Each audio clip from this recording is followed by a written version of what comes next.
જિલ્લાના વઢવાણ તાલુકામાં પંચાયત ચૂંટણીઓનો જોરદાર માહોલ જોવા મળી રહ્યો છે। તાલુકાના 15 થી વધુ ગામોમાં સરપંચ અને સદસ્યોની ચૂંટણી માટે ફોર્મ ભરવાની પ્રક્રિયા શરૂ કરાઈ છે।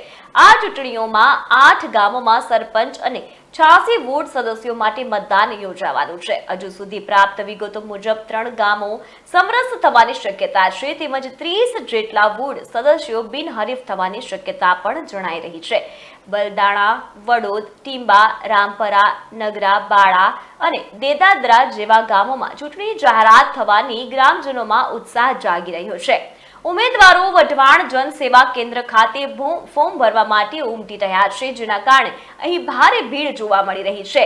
ફોર્મ ભરવાની પ્રક્રિયા દરમિયાન વઢવાણ તાલુકા પંચાયતના પ્રમુખ અંબારામભાઈ પટેલ, રઘુવીરસિંહ અસવાર અને કચિયા ઈશ્વરભાઈ સહિતના આગેવાનો પણ ઉપસ્થિત રહ્યા હતા। તાલુકામાં જમીનના દબાણ, ખેતી, પાણી અને વીજળી જેવી સમસ્યાઓને લઈને ચૂંટણીમાં વિવિધ મુદ્દાઓ ચર્ચાસ્પદ બન્યા છે।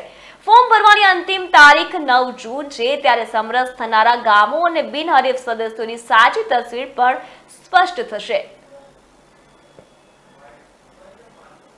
આજરોજ અમે વઢવાણ તાલુકાના બલદાણા ગામથી સરપંચની દાવેદારી અને એવા સરપંચના ઉમેદવાર શ્રી શૈલેષભાઈ નારાયણભાઈ કળોતરા 1947 ભારતની આઝાદી બાદ સૌ પ્રથમવાર જ્યારે બલદાણા ગામ સમરસ થવા જઈ રહ્યું છે, એવા તાલુકા પંચાયતના પ્રમુખ અંબારામભાઈ દેવૈયા તથા તાલુકા ભાજપ મહામંત્રી શ્રી ઈશ્વરભાઈ કચિયા અને સંપૂર્ણ ગામના સહયોગ અને સાથ સહકારથી માતાજીની કૃપાથી 1947 પછી આઝાદી પછી સૌ પ્રથમવાર ગામ બલદાણા સરપંચ ઉમેદવારી બિનહરીફ થવા જઈ રહ્યા છે।